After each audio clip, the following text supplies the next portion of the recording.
1 जुलाई 2025 को जैसे ही कक्षा 1 से 12वीं तक के विद्यालय खुल जाते हैं, प्रार्थना हो रही थी और प्रिंसिपल साहब बच्चों को बता रहे थे कि किस तरह से ध्यान देना है, कैसे पढ़ाई करनी है।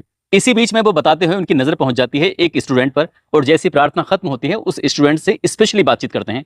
कहते हैं कि मैंने तुमसे कहा था, तुम फिर भी बाल कटा के नहीं आए।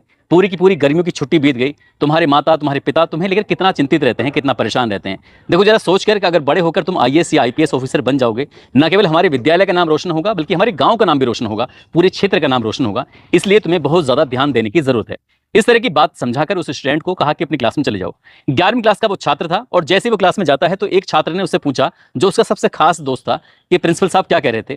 उसने कहा प्रिंसिपल क्या कह रहा था, वही रोज की बातें जो पहले कहता था वही अभी कह रहा है कि साफ सुथरे रहा करो, कपड़ों को ठीक से पहना करो, बाल कटा के आया करो, नखून को ठीक करके आया करो, दांतों को मांज के आया करो। इस तरह का ज्ञान पेल रहा था। जब ये बात एक स्टूडेंट ने दूसरे स्टूडेंट से कही तो वो ठाके लगाकर हंसने लगते हैं, मुस्कुराने लगते हैं। अब इसी बीच में अगला दिन निकलता है, प्रिंसिपल साहब ने उसको फिर रोका, फिर टोका। अब न केवल उसको रोका टोका बल्कि उसके जो दोस्त थे उनको भी रोका टोका। ये 4 स्टूडेंट थे जो कि एक ही गांव के रहने वाले थे, और इत्तेफाक की बात ये थी कि ये उसी गांव के रहने वाले थे जिस गांव के प्रिंसिपल साहब होते हैं। किसी ने भी नहीं सोचा था कि आगे जो होगा इतना भयानक होगा, और वो भी गुरु पूर्णिमा के दिन होगा। वो दिन जब कोई शिष्य अपने ही गुरुओं को सम्मान दे रहे थे, उनका गुणगान कर रहे थे, उनके बारे में बता रहे थे, अपनी अपनी कहानियां सुना रहे थे। और उसी दिन एक गुरु का जब कत्ल होता है तो सोशल मीडिया के माध्यम से पूरे देश भर में इस घटना को लेकर चर्चा शुरू हो जाती है। आज की इस कहानी के माध्यम से जानने की, ये समझने की कोशिश करते हैं कि आखिरकार उस प्रिंसिपल साहब की हत्या कैसे हुई और उसके पीछे के क्या कारण रहे थे। आदाब, नमस्कार, सत श्री अकाल। मैं उस्मान सैफी। आज की जो सच्ची घटना मैं आपको सुनाने जा रहा हूं, ये सच्ची घटना है हरियाणा प्रदेश का एक जिला है हिसार, और हिसार की ही ये सच्ची घटना है। दरअसल हिसार जिले का एक थाना लगता है बास, और बास थाना क्षेत्र का एक गांव लगता है बास बादशाहपुर। दरअसल यहाँ पर एक विद्यालय है जिसका नाम है करतार मेमोरियल स्कूल, और 10 जुलाई 2025 की ये बात है। विद्यालय में दरअसल यूनिट टेस्ट शुरू हुए थे, इसलिए यूनिट टेस्ट शुरू हुए थे तो प्रिंसिपल हो या फिर बाकी शिक्षक और शिक्षिकाएं हो, वो वक्त से पहले आ जाते हैं ये देखने के लिए, ये पड़ताल करने के लिए कि क्या सब कुछ सही है या नहीं है। इसलिए पूरी व्यवस्थाओं को देखा जाता है, और जैसे 10 बजते हैं तो 10 बजने पर ये विद्यालय की यूनिट टेस्ट की परीक्षाएं शुरू हो जाती हैं। इसी बीच में सुबह 10 बजे के आसपास का वक्त हो रहा था। गुरु पूर्णिमा का एक खास दिन था, और 10 जुलाई 2025 की ये बात थी। दरअसल 2 स्टूडेंट प्रिंसिपल के ऑफिस के ठीक सामने खड़े होते हैं और उन्हें गरियाते हुए, डांटते हुए, गाली देते हुए कहते हैं, प्रिंसिपल बाहर निकल। जैसे प्रिंसिपल साहब को इस तरह की बातें बोली जाती हैं, ये बात प्रिंसिपल साहब के कानों तक पहुंच जाती हैं। आखिरकार प्रिंसिपल साहब ये सोचने पर मजबूर थे कि कौन है जो इतनी भद्दी तरीके से बात कर रहा है, आवाज लगा रहा है। जैसे प्रिंसिपल साहब निकलकर अपने ऑफिस से बाहर आते हैं, बाहर आने के बाद देखते हैं कि 2 स्टूडेंट हैं, एक 11वीं क्लास का छात्र है तो दूसरा 12वीं क्लास का छात्र होता है। एक छात्र ने प्रिंसिपल साहब को बड़े कस के पकड़ लिया, और दूसरे छात्र ने चाकू निकालता है और एक के बाद एक 3 बार उनके पूरी ताकत से शरीर में भोंक देता है। जैसे ही शरीर में चाकू भोंके जाते हैं, इसके बाद प्रिंसिपल साहब की चीखें निकल जाती हैं। वो जोर जोर से चीखते हैं, चिल्लाते हैं। जो दोनों स्टूडेंट होते हैं मौका पाते यहां से भाग जाते हैं। जो भाग रहे थे तो विद्यालय के अंदर लगे हुए जो सीसीटीवी कैमरे होते हैं उसमें भी कैद हो जाते हैं। यहां से वो भाग तो जाते हैं, लेकिन जैसे प्रिंसिपल साहब की चीखों की, चिल्लाने की आवाजें बाकी स्टाफ तक पहुंचती हैं, स्टाफ के लोग भागकर मौके पर पहुंचते हैं। आकर देखते हैं कि प्रिंसिपल साहब तो लहूलुहान है, खूनम खान है, और वो उनकी हालत बहुत ज्यादा गंभीर हो चुकी थी। तत्काल प्रभाव से उनको वहीं पास में एक निजी हॉस्पिटल होता है, वहां लेके जाते हैं, और जैसे डॉक्टर को दिखाते हैं, डॉक्टरों ने अपनी तरफ से भरकस प्रयास किए थे, लेकिन वो प्रयास असफल हो जाते हैं। असफल इसलिए हो जाते हैं कि प्रिंसिपल साहब का जो लीवर था वो चाकू की वजह से फट जाता है, और इसलिए डॉक्टर साहब उन्हें बचा नहीं पाते।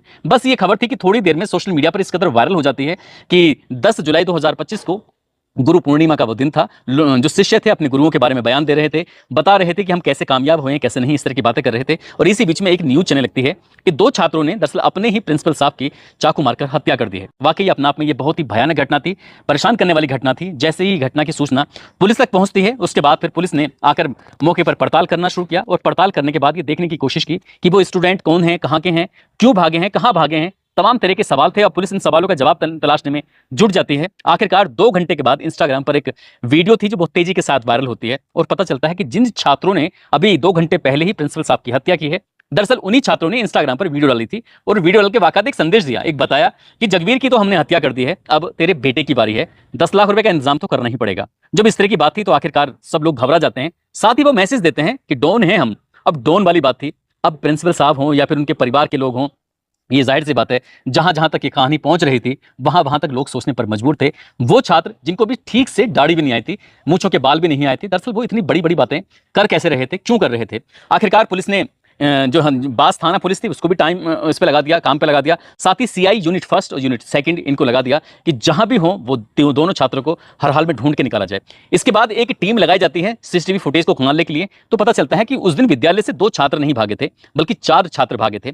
आखिरकार वो 2 छात्र क्यों भागे, बस पुलिस के लिए यही एक जांच का विषय था। आखिरकार पुलिस ने ताबड़तोड़ दबिशा देना शुरू किया, जो छात्रों के परिजन थे उनसे भी पूछताछ करना शुरू किया और जहां जहां वो भाग रहे थे उनसे भी पता करने की कोशिश की। पता चलता है कि गांव का ही एक व्यक्ति था उन छात्रों के, उसके पास मोटरसाइकिल थी। उससे कहा कि भैया कोल्ड ड्रिंक लेके आनी है, थोड़ी मदद कर दो, आपकी बाइक लेके जानी है। जैसे उस व्यक्ति से बाइक मांगी जाती है उसने कहा कि कोई दिक्कत नहीं, कोई परेशानी नहीं है, आराम से ले जाओ। अब उन छात्रों ने उस बाइक को लिया और चारों के चारों इधर से उधर जहां मौका मिल रहा था वहां भाग रहे थे और ये छुपने की लगातार कोशिशें कर रहे थे। लेकिन उनकी कोशिशें उस वक्त नाकाम हो जाती हैं जब ये पता चलता है कि वो एक निश्चित स्थान पर, एक निश्चित जगह पर वहां छुपे हुए हैं। आखिरकार पुलिस ने दबिशें दी और साथ ही लोग ये जानने में जुट जाते हैं कि आखिरकार किसकी हत्या हुई है, क्यों हुई है। तो दरअसल ये पता चलता है कि एक गांव लगता है बास थाना क्षेत्र में, पुट्ठी के रहने वाले होते हैं। रिटायर्ड शिक्षक नाम दयानंद होता है। उनके 3 पुत्र होते हैं। एक पुत्र का नाम जो सबसे बड़ा होता है राजवीर सिंह, जो कि दिल्ली में शिक्षक हैं, टीचर हैं। साथ ही दूसरा बेटा होता है, उनका नाम उसका जगवीर सिंह पानू होता है, उम्र जिसकी लगभग 52 साल के आसपास होती है।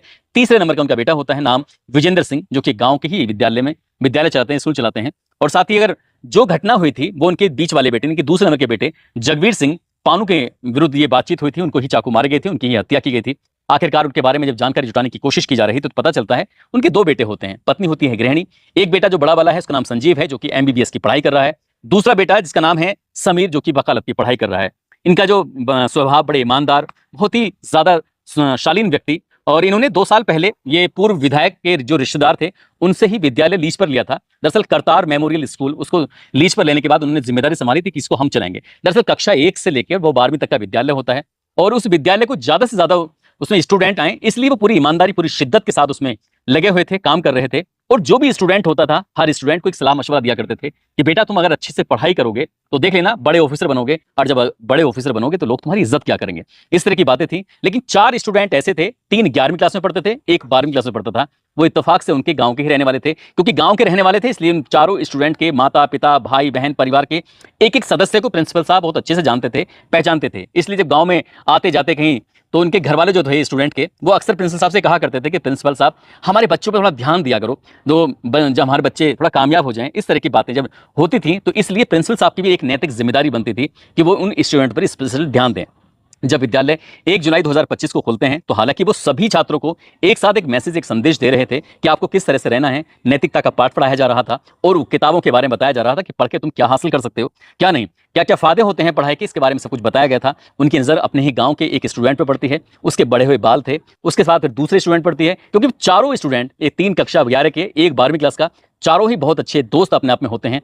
आखिरकार जब उन्हें प्रिंसिपल साहब ने उन्हें समझाया बुझाया तो उन्हें ये बात बड़ी खराब लगती थी कि यार प्रिंसिपल साहब का सारा कंसंट्रेशन, सारा ध्यान हमारे ऊपर ही है। जबकि वो चारों के चारों ऐसे थे उद्दंडी टाइप के। उनके इंस्टाग्राम को अगर खंगालने की कोशिश करें तो जनवरी 2025 में दरअसल एक छात्र ने उनमें से एक अवैध पिस्तौल के साथ और गोली के साथ अपना फोटो भी अपलोड किया था। और उनकी जो वीडियो इंस्टाग्राम पर आया करती थी तो ऐसी बदमाशी वाली, ताकि वो दिखा सके कि हम डॉन हैं, बदमाश हैं, हम किसी से डरते नहीं हैं, घबराते नहीं हैं। आखिरकार वो चारों स्टूडेंट पकड़े जाते हैं। क्योंकि वो नाबालिग होते हैं इसलिए उनके नाम वगैरह देना शायद उचित नहीं है, क्योंकि ये सुप्रीम कोर्ट की गाइडलाइन है, नाबालिग के नाम नहीं दे सकते। वो आखिरकार ये पकड़े जाते हैं। ये एक मुढ़ाल बस स्टैंड है, वहां से 11 जुलाई 2025 को गिरफ्तार करने के बाद जब उनसे पूछा जाता है तो उन्होंने भी वही बात बताई थी जो स्टाफ ने बताई थी। दरअसल वो छात्र कह रहे थे कि प्रिंसिपल साहब अक्सर हमें टोकते थे, रोकते थे, हमारे ऊपर ज्ञान पेलते थे, हमें इस बात पर गुस्सा आता था। इसलिए 2 छात्रों ने तो चाकू का इंतजाम किया और 2 छात्रों ने कत्ल का इंतजाम किया। दरअसल जैसे ही सुबह के 10 बज रहे थे उन्होंने कुछ इस तरह से रोका टोका और प्रिंसिपल साहब के एक ने पकड़ा और एक ने उस पर लगातार